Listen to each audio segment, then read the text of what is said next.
was long forgotten in sin. Tradition took me, the world swallowed me.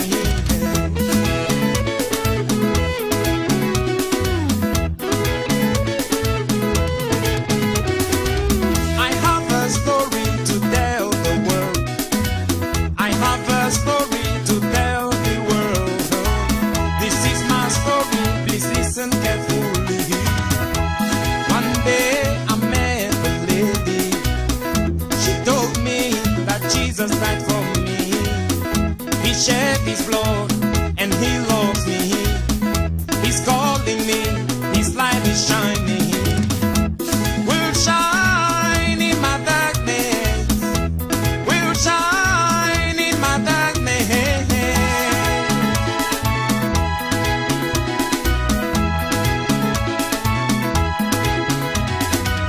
I answered the lady, I said, since I was born, I heard that same story. Have you seen him? Have you touched him? Have you met him? And where is he? Hey!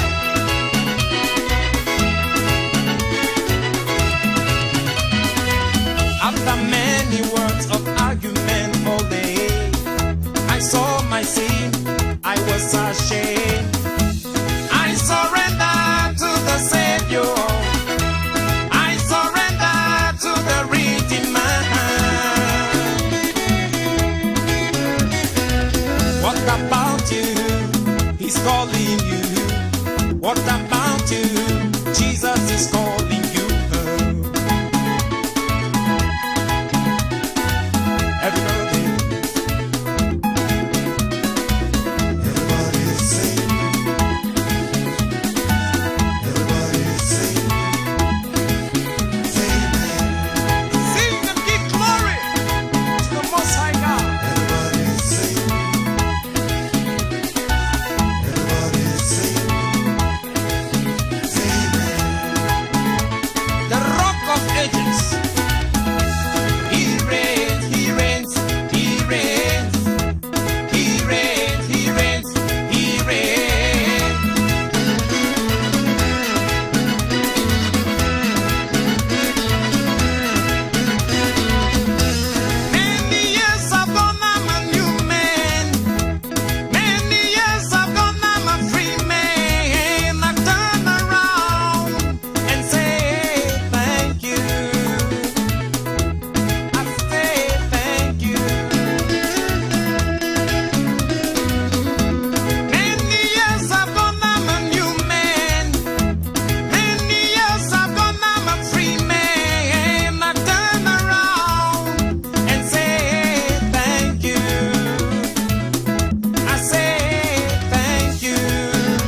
Thank you very much, and welcome to this very plausible program today. We're going to have a mix of politics and, of course, church. I will start off with the church, and then shortly, we'll be hearing a narrative from one of our elderly statesmen, Mr. Jotanga, who will be in the studios today with me. And remember, tomorrow we shall have Pa Michael at this very time, the greatest of our historians and legends and elderly statesmen that is still alive and telling us realities like what we are going to hear today. But don't forget, before I go, today, the President of the Federal Republic of Amazonia, Dr. Samuel Sako himself, will be presiding over a town hall meeting, and everybody is invited to come to this meeting. If you have ever missed anything, don't miss the meeting of today, because it is going to be fantastic, and you will never regret getting into such a meeting. There is a lot of social media noise out there that is freaking out a lot of people. When I hear it, I laugh and I smile, because he who owns Amazonia shall laugh at the wickedness and the failure of all the plotters, whatever name you hold to yourself. If you are very sincere, speaking very strongly about Amazonia, but in your heart, you have another motive and another thing that is motivating you, and another thought that you are having from getting to Boya, I want to tell you that you have lost it all, because he who owns Amazonia is right there, and he is sitting and waiting. He has asked us what we are doing, and we have told him what we are doing. And because he sees the heart, and you can talk so much and talk very well and try to convince the gullible, he laughs at you. Anyway, before I go ahead, greetings to the people on home front and all well-wishing Ambazonians who want to go to Boya, who are in the diaspora and beyond. And to all our ARFs, I always start by congratulating you with 21 gun salute and letting you know that as God is at work, so is Satan at work, and is doing everything to make sure that you are destroyed. I was listening to an audio from a seasoned Ambazonian, and he mentioned some things that tears ran down my eyes, of great and great Ambazonians, of which we shall have their epiphagies in Ambazonia, but then some of them, it shall be very shameful. They came with honor and died with disgrace. And that's what we're telling the ARFs. Don't be deceived by the temporal money and the talking that La Republique is giving to some Ambazonians to come in and corrupt you, so that you can stand up and say you are fighting for the flag, you are fighting for Ambazonia, you are fighting for the constitution, yet you are not in your LGA, yet you are not in your county, yet you are not covered by the interim government. All the groups that have come up, well, if they are doing good, we thank God. But let me tell you that your real coverage is in the interim government. And when my colleague mentioned the names of some of the great fighters that have been killed by our own very people, and who were given advices and told on what to do, and they felt that they had cooked themselves, and so they were invincible. Today, nobody is telling their story apart from the speculations that we are talking about, but they are gone to the great beyond. So you who is an ARF and you think you are invincible because you have what Napoleon did not have, I want to tell you that you are missing the point. Except you have what Jesus has given to you, then there can be hope for you tomorrow, even if you are no longer here. But if you go to the devil to ask for powers to keep you alive, and at the end of the day, because he cannot keep himself, so he cannot keep you, then you are sorry. Then that's why we come here every day to educate you so that you can learn from the mistakes of others. And you've seen the fallenness, how the other people have fallen, and you take precaution. But some of you, your hearts are sealed with a hot iron, as my history book tells me. The Bible says, he that is often reproved and he hardens his heart shall suddenly be destroyed, and that without remedy. This runs from church to politics. So if you are in the church, remember I told you the church is a called out people. And these called out people are supposed to practice politics. And this politics is defined as activities associated with governance. And when a church person is governing, he governs under the constitution of God and the constitution of his country. And there is no contradiction.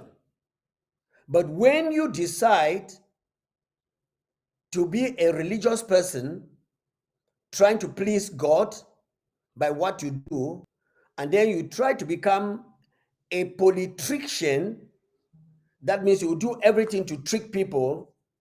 So the two sound almost the same: politrician and religion, and church and politics. So politics and politrician or politricks are very different. Politics is playing with the minds of people, trying to deceive the deceived, and even the wise. You try to deceive them by tricking them. And that is what we have discovered, that so many people who are shouting boya boya are actually doing. They have become politricians. Don't ask me where I got that word, because that is the word from the historian and the politician. Yes, he coins it out to make a difference between church and religion, and between politics and politics. So that's my appellation. So if you want to know more, that's the phone number on the line. You are free to call. And in a while, our brother will come in here who is very conversant with what has been going on and what is going on now. Now, today in our church and politics, we want to mix up with some little history, because this cannot go without a bit of history.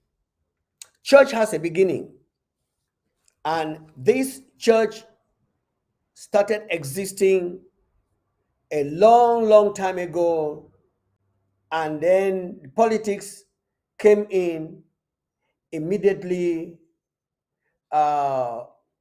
Man sinned against God.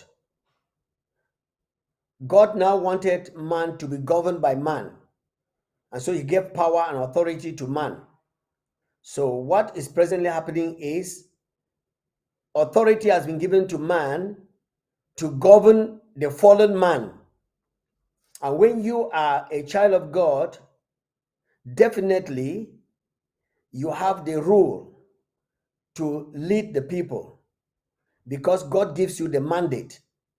And once you are not a child of God, you have no right to have any control over God's property and over God's people.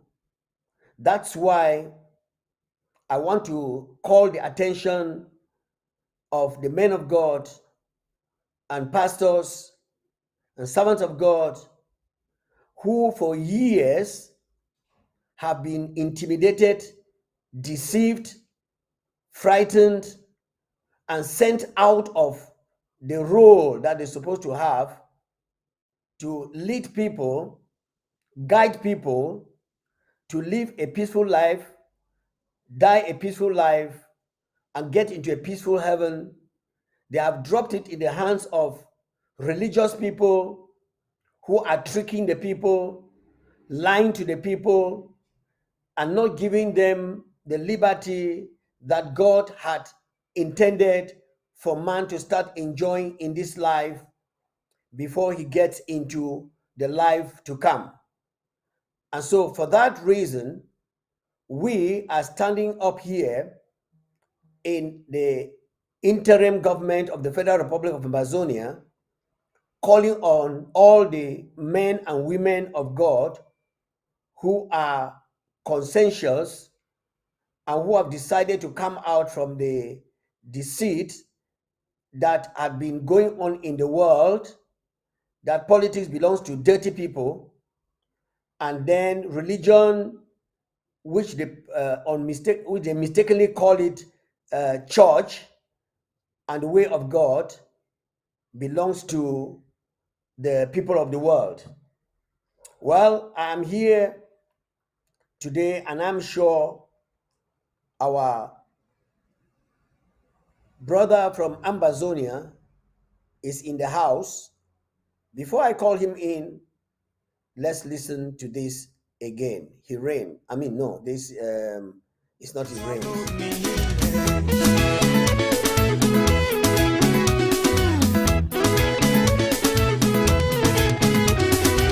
I have a story to tell the world. I have a story to tell the world. This is my story, please listen carefully. One day I met a lady. She told me that Jesus died for me. He shed his blood and he loves me. He's calling me, his light is shining. Will shine in my darkness. Will shine in my darkness.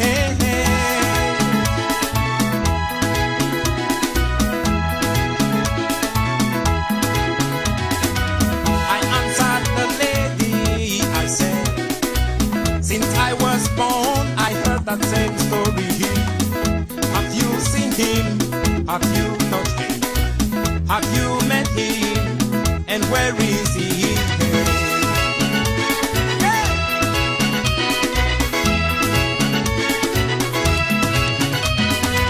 After many words of argument all day, I saw my sin, I was ashamed.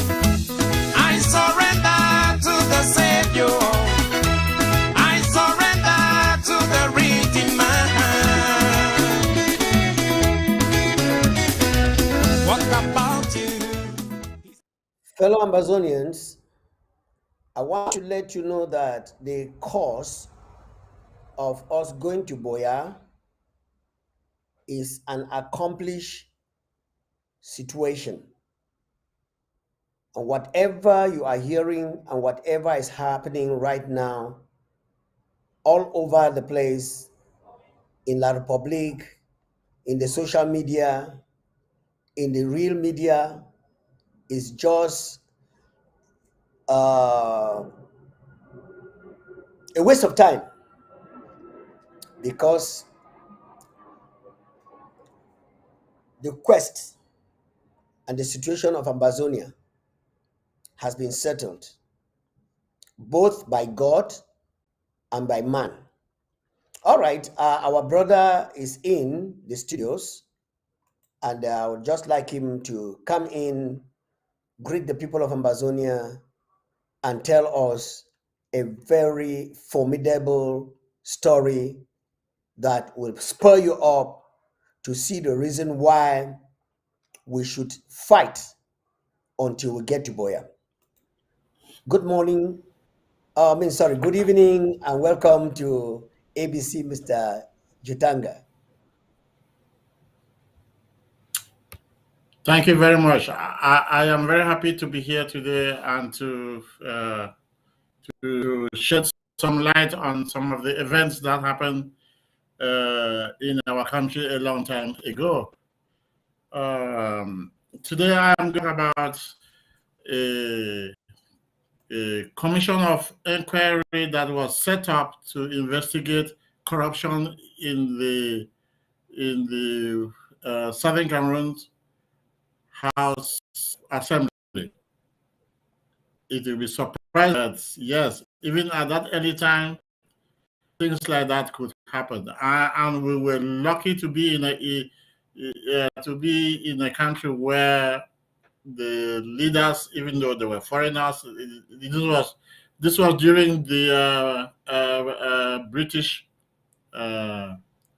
trusteeship administration of the British Cameroons.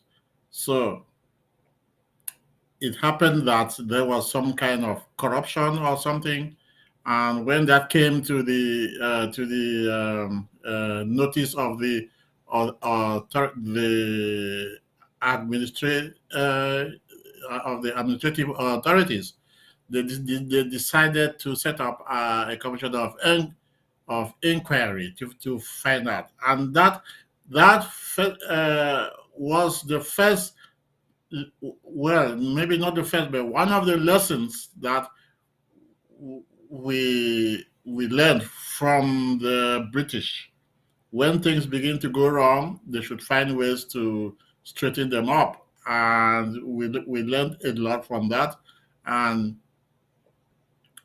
even after we joined our so-called brothers of La République, for the brief period that we were autonomous, relatively autonomous, the government of West Cameroon launched two other commissions of inquiry because that had to be done. The human being has a tendency to do wrong things. So there should be laws and practices like commissions of inquiry to straighten people up, to remind them that they have a duty to behave in the proper way. The running of a country or the politics is such an important thing that it should not be left in the hands of a few people without any safeguards, without any way of controlling them. Okay, let me come to the story now. After Foncha came to power, after Foncha won Dr. Endele and his KPP, KNC Alliance Party and became the majority party in parliament,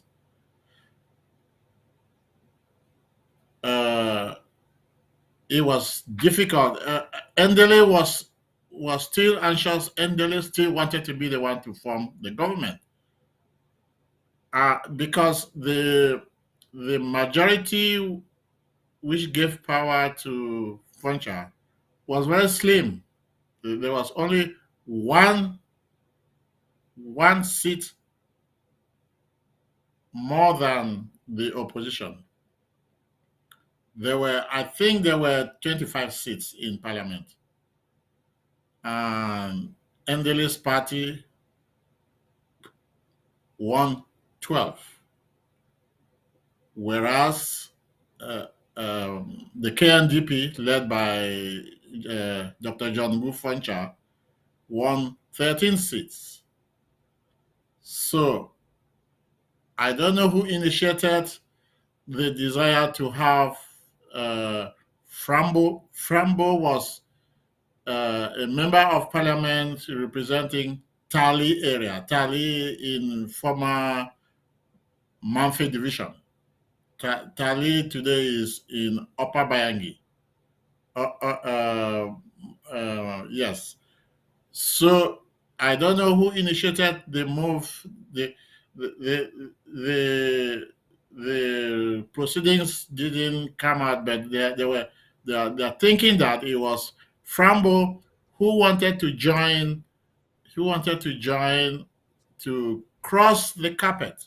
You see, that's where we started hearing about people crossing the carpet. You belong to one party, and then once you have been elected into parliament, you could, for some reason, want to cross the carpet to join another party while you are in parliament. That is a dishonest. It's a dishonest action on your part, because the people who voted for you because of yourself, because of you, but they also voted for you because you belong to a party. So why should you want to cross the carpet?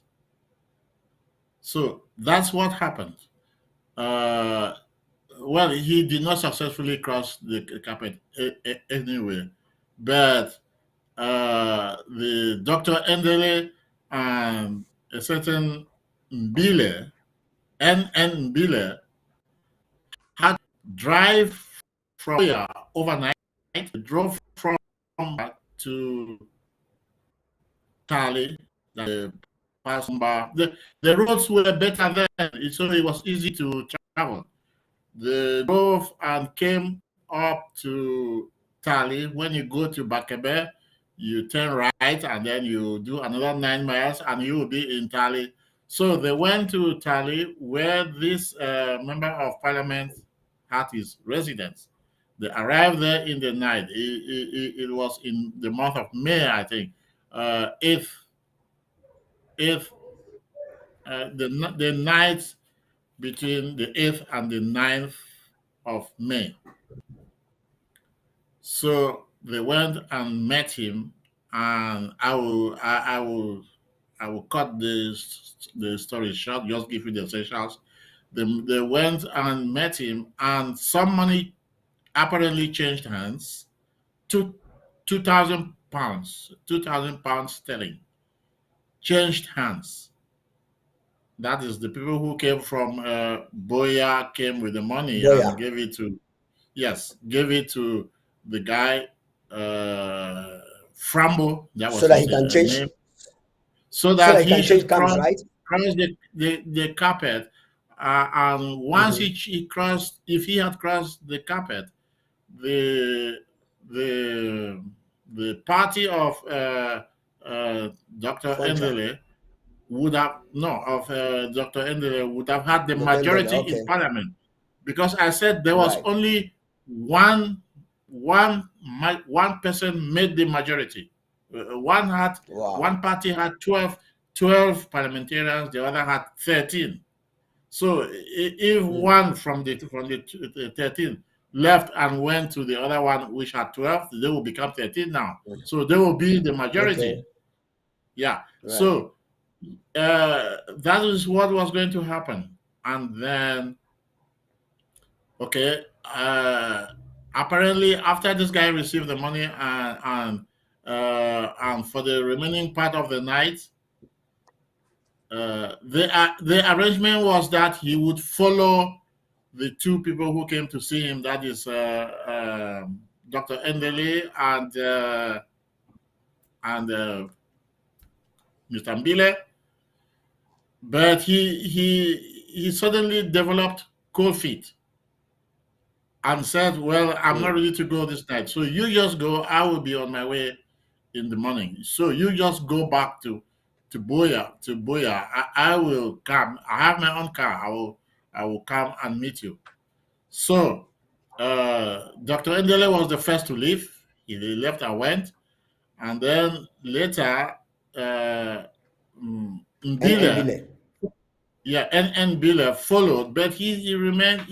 he stopped in Bakebe. That is the junction where you either go to Kumba from there or you go to Manfe town from there. Manfred. So he stopped there. I say he was going to wait for Frambo to come so that they can travel, even though each of them in their cars. So Frambo came and said, well, he wanted to go to Manfe first to to buy petrol for his car. So he went to Manfe and he was keeping too long. And Frambo decided, no, Mbila decided to go and see why he was wasting time in Manfe. And where did he go and find Frambo? At the police station. Frambo Hmm. went. Frambo went to report to lay a report, alleging that Dr. Endele and Mr. Mbile, Honorable Mbile. Mbile, came to corrupt To him, to corrupt him. coerce, yeah, Wow. to correct, to make him cross the carpet. Yes. So that's where he went and met. That's where Mbile went and met Frambo Fumble. at the police Fumble. station. He was going through the process of laying his complaint. So the British administration, got wind of that and set up a commission of inquiry. They brought in a commissioner from Lagos. Remember, by then we were still being It's under administered Lagos, yes. From as part Nigeria. of Nigeria. Yeah. So Yes. a commissioner came from Lagos and investigated this case, this matter, and Hmm. I have a copy of the commission of it, a copy of the proceedings, Mm-hmm. of that commission of inquiry. When Inquiries. when I when I learned about this story, I think I was in Bamenda, and then the next time I went to Boya, I went to the archives and I was looking for this document. I asked the people running the archives department of the government of Boya, West Cameroon, yeah. uh, of West Cameroon. By then, it had already become a unity state, I think. So, but Republic they of still have, Cameroon. yes, yeah, but they still have their archives. The Boya people still have their archives. So they went and looked through it, and I paid them to make photocopies for me, which they did. So I have the report of the proceedings of that commission of inquiry. So I have been reading it this night just to refresh my memory to be able to tell this story. The Amazonian So people. Wow. the so the the commissioner of this inquiry concluded that it was the most likelihood was that it was Frambo who wanted who initiated this attempt at crossing the carpet, and he made it known to members of the other party, the Dr. Ndele's party, which was KNC KPP, KNC slash KPP, because it was an alliance of two parties. Yeah, so he let it be known that he was interested in crossing the carpet, but he wanted some financial incentives. Well, so the other people rallied around and got the money for him, and then but he already started dragging his feet, and then that's why Dr. Endele had to go instead of him going down to Boya. They had to go Boya. to him, and then Then Dr. Ndele said, well, you are making it difficult for me to form my government, because it was the majority party that had to form the government. The And government, yeah. even though initially it was Funcha who had the majority of seats, but during that transitional period, things could happen, and this is one of things Mhm. that this is one of the things that were going to happen, and this guy, this Frambo, was going to move to the other party, and that would have upset the whole structure, and Endele would have remained in power. Yeah. So Wow. just like Thank you very much. I have.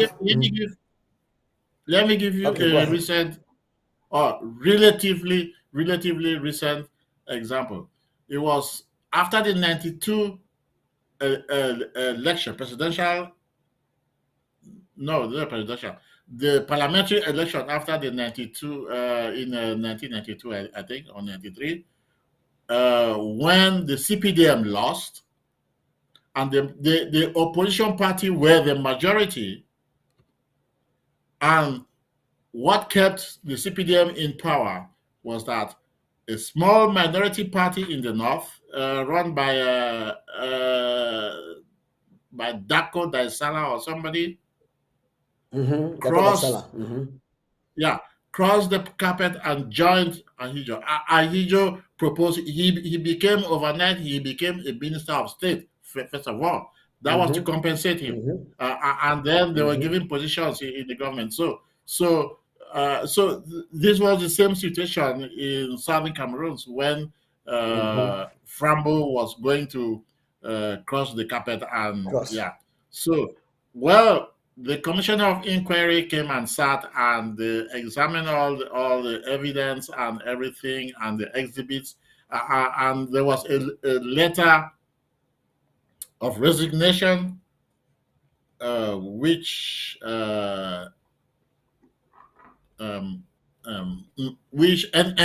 Mbile admitted to have written, which was given to Frambo to sign, and Frambo signed that signed document. There were several copies, 8 copies. He signed them all, but he claimed that during the commission of inquiry, he claimed that he signed those documents under duress, under Yes. coercion, or under threat. He said Dr. Endele came with a gun. So he signed it because he saw the gun. He was afraid. He didn't want to be killed. Yeah. So yeah. So in the end, the two people who were actually involved were Frambo and Mbile, Bile. N. Mbile. Well, Mm-hmm. he later became a very staunch member of the CPDM party, and is a staunch member of the unification and all that. Yeah. So we know that because at some point he became either the chairman of the CDC or a member of the board of governors of the CDC for a very long time. It was Yaounde who put him there, probably to make him not to want to separate anymore. Just like Chief uh, Chief Mukete. Yeah, those were all Bukete. yeah. So the lesson we learned from this, the lesson we learned from this story is that from a very early stage in our statehood, we learned that we should be upright in the way we do our things, and when there's any shade of doubt, we should find a way to clarify it, and this was one of the ways. And the government of West Cameroon, when we became West Cameroon, that is after we united with La Republique, and became West Cameroon, tried to do that. There were 2 other cases. I will not go into that now.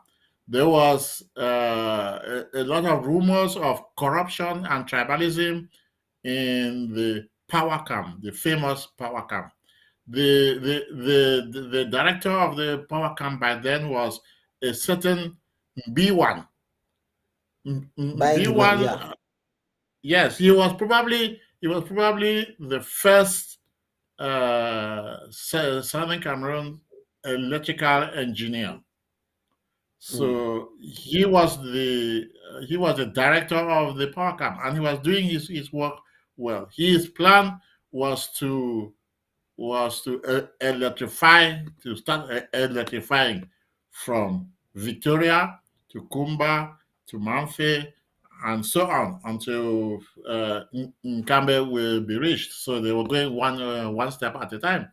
So, but somehow there was a lot of talk of corruption, and the Frontier government set up a commission of inquiry to investigate. And by then, remember the last time we talked, I mentioned Akwaya, the Right. journalist from The journalist. Patrick Patrick Tato Mhm. Benson. If you could lay hands on his reports on his newspaper, the Outlook of those days, you will see that story. He was reporting it day by day from the proceedings in the court, and then the next day you will see the story in the newspaper. So people knew, and it certainly had effect on those who were tempted by corruption or by tribalism to be careful about what they are doing. Yeah, and then there was another case which I'm not going to develop either. Another commission of inquiry which was ongoing was the one about the same thing: corruption in the city government of Victoria. Yes, that one too was set up, and you know what? Shortly after we joined our so-called brothers, orders came from Yaoundé that they should scrap all that. Wow. And that was the end of the story for those two other commissions of inquiry. So you see, we learned the way of good behavior from we would say, our colonial master, Britain. But we Hmm. were prevented from practicing that when it came to just us ourselves. We were prevented. Since then, I've never heard of any commission of inquiry in the Southern Cameroons. The ones we have known are the ones about politics in Yaoundé at the university when Chief Endele was a chairman of one of those commissions. But we never had the result of all that. Yeah. So that's the end of my story for today. Thank you very much. I'm sure Ambazonians are very interested and their ears are open. And those frogs, I'm sure that they are now beginning to understand that corruption came from them. Mhm. One of the questions I wanted to ask you was how were corrupted people treated? But from the story you have just told us, Frambo, who actually ran to the police station, I don't know whether it was under pretext to report a situation that he himself initiated, was from the commission of inquiry. He and NNBile were found guilty because Mhm. even though he is the one who took the report there, the commission of inquiry was not partial. Mhm. They went ahead to actually make the reporter know that he is hiding something. Mhm. And I wanted to find out what happened to those corrupt people. How were they punished, if at all, this before this particular outstanding one that was Mhm. between Endelen, Mbile, and this Frombo Mhm. concerning Foncha's party. Mhm. Before then, the other ones that were happening and the commission of inquiries was going on. when they found you guilty, how were you treated? Well, the commission of inquiry doesn't have the power to punish anybody. The commission of Okay. inquiry will just shed light on whatever happened, and then give their conclusion. They will come to a conclusion. This document doesn't include the conclusion. The guy who wrote it, the commissioner who wrote it, said he will give his opinion in the final version. And this is not the final version. This is a report of the proceedings. Yeah. So he was going to write his Wow. conclusion as a separated document. So what they do in the commission of inquiry is that, as I said, they don't have the powers to enforce the law. So they Mm. just draw their conclusion and then report to whoever created them, and then it will be up to this body to do something. But remember that this case involved two members of or several members of parliament The who government. were who enjoyed who enjoyed some kind of immunity. I Hmm. don't know what they did to them. This document doesn't state that. Now, do we still have those archives now anywhere in Boya if you want to find out? I don't know. I cannot say if they still have these documents in Boya. You have to find out from people who work in Boya, because I know that at some point they moved some archives to Yaoundé. Yes, at some point they moved some Wow. archives to Yaoundé. So maybe these ones too were moved to Yaoundé. Yeah. So I was just lucky to have had this. As soon as I learned about this story and where I could get a copy of the document, the first time I went to Boya after that, I just went there straight. I came with some money to for them to use their photocopying machine to produce a copy for me. That's it. Yeah. What actually happened that some Amazonians today are so corrupt than we can ever hear in the past history?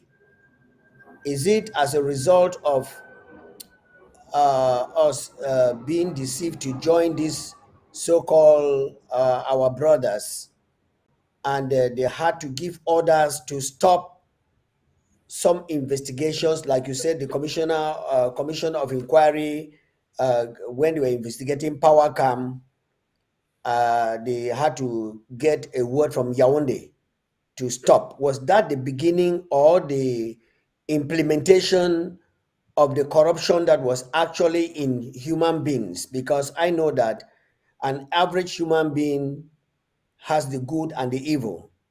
And sometimes when the good is overpowered by evil being perpetrated, the evil takes preeminence and then take over the entire being of the individual. So, what Well, are we saying about the Amazonians? Yeah, go ahead. the human being has weaknesses. All of us, we have weaknesses. That's why we have laws. That's why we have safeguards. That's how we take measures like commissions of inquiry to remind people that they ought to be acting in the right way and not that. So Mhm. those are all instruments of administration that we ought to keep.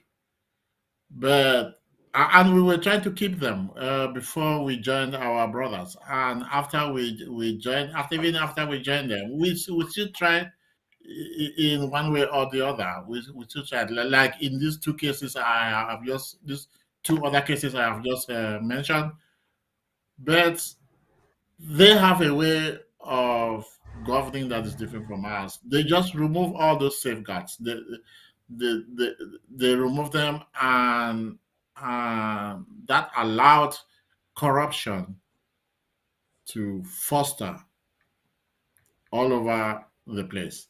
Uh, my father was was in the police force, and we used to hear stories of how they will use marked notes to Mm-hmm. to uh, to catch Trap the bribe people, takers and the corrupt corrupt, people. corrupt people who want to take bribe.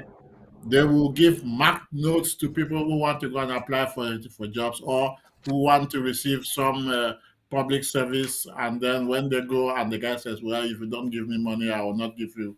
You won't have the service you want," and the person will get the money, the marked notes, and give it to them.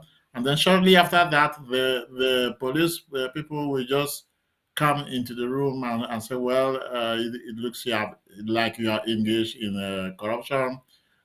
We want to search your office," and all that. And they will see those notes, those marked notes. They are not only marked, they have the numbers, the serial numbers of those notes. They have them already on them.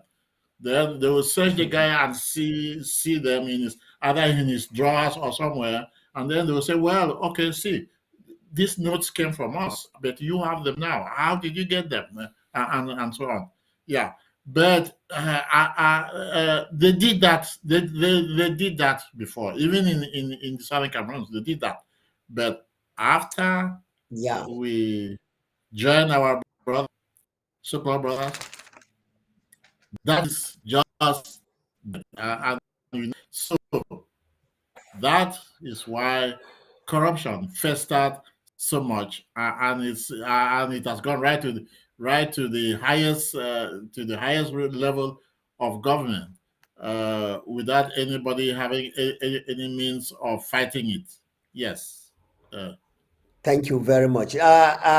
We today we were having church and politics, and the church says, because the law worketh wrath, for where there is no law, or where there is no law, is there is no transgression.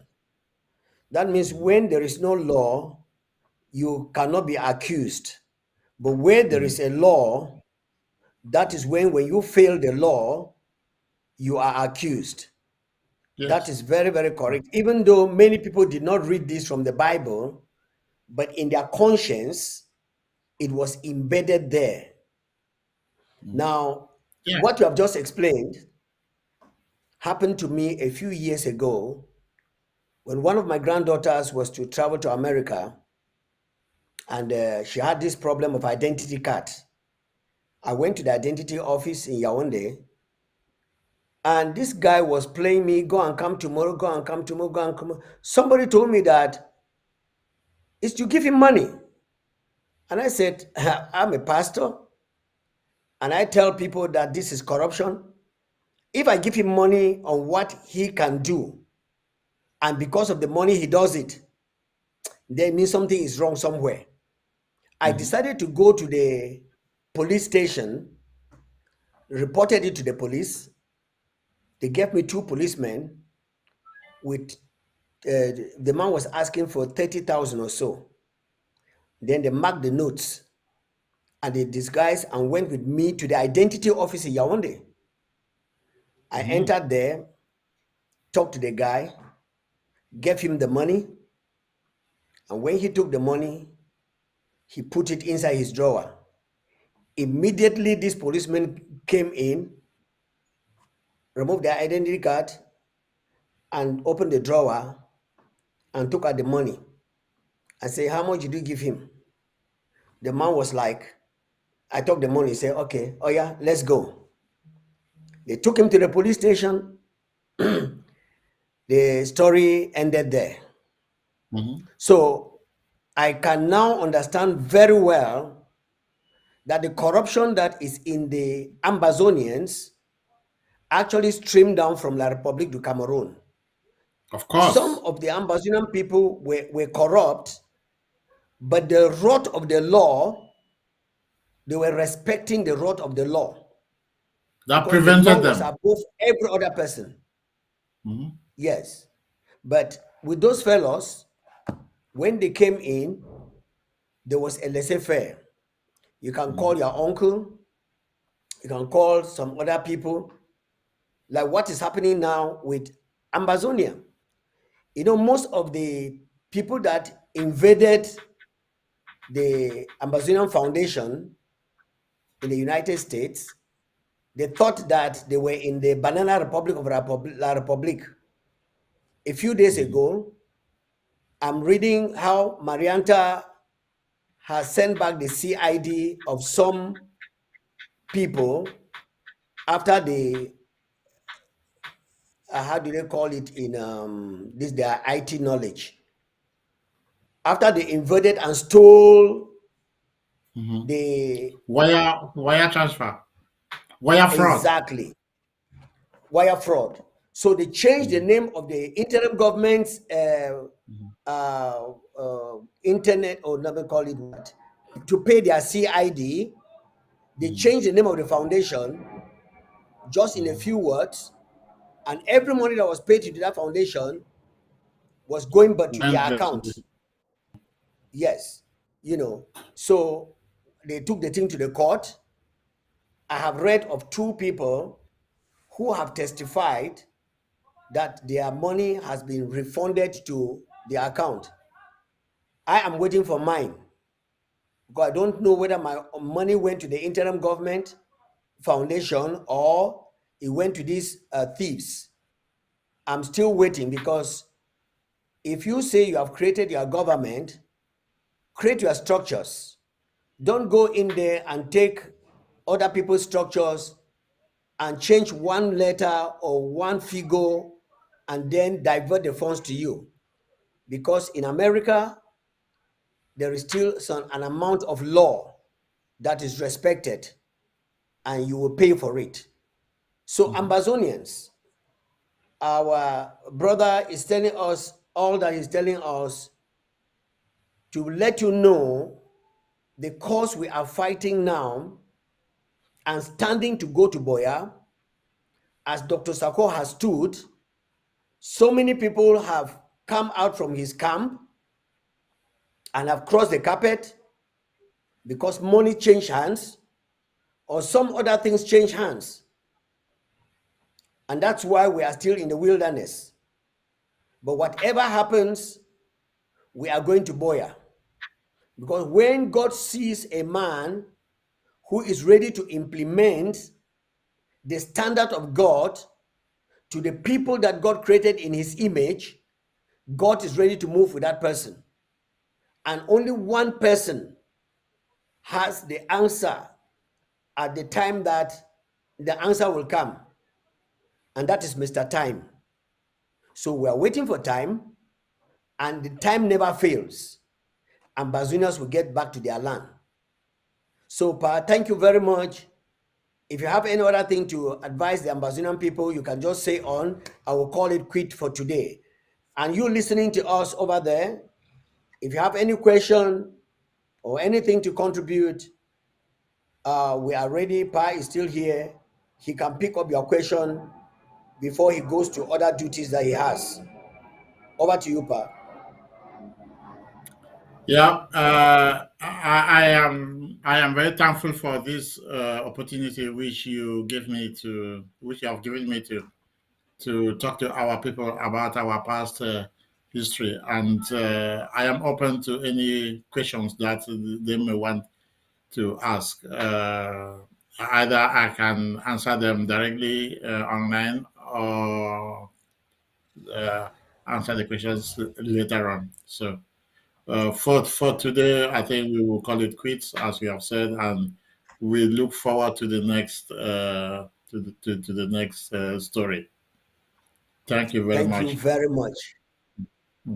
Thanks. Ladies and gentlemen, that was Pa Jotanga, who came in to tell the Ambazonian people a bit of who and what you are missing. And I remember the words of Pa Michael, who said that if you do not know your history, you will not know exactly why you are here, where you came from, and where you are going. And tomorrow, Pa Michael is going to be with us on this podium. If you have any question concerning what is going on I want you to get ready, and Pa will be ready to answer your questions tomorrow. And if you have anything that you want to know, these seasoned men are telling us what will help us to avert the terribleness of what La Republic has done to us tomorrow. And I can see some La Republic who came in here, instead of learning and getting knowledge, they are insulting us and calling us old fools. I'm very glad that I'm old, but a young fool, when you shall reach our age, I'm sure it shall be terrible with you. Anyway, foolishness is bound in the heart of a child, and the rod of correction is to take it out. So you young fool who is insulting the elders that they are old and you are still young, you are coming there. So I can't even blame you. Meanwhile, today at 8 p.m., that is in 2 hours' time, the president will be coming up with a very powerful story, not only story, he will be telling us where we are, and so that you should not be frightened. All the charlatans out there who are telling you one story to another, let's hear from the horse's mouth. And when you hear from the horse's mouth, you will know that we are in for business. Today, 8 p.m. Tomorrow, don't forget. God bless the people of Ambazonia while you get ready for a story that you have to tell, because every one of us has a story to tell, especially we, the elders. The young boys are just deceiving themselves. Some of them don't know what to do, and they don't want to make a difference by writing what they don't mean. Meanwhile, in their hearts, they are dying. All right, this young man finally came to Jesus when he discovered that there was nothing he could do. He finally came to Jesus. All right, let's go. She told me that Jesus died for me. He shed his blood and he loves me. He's calling me, his light is shining. Will shine in my darkness. Will shine in my darkness.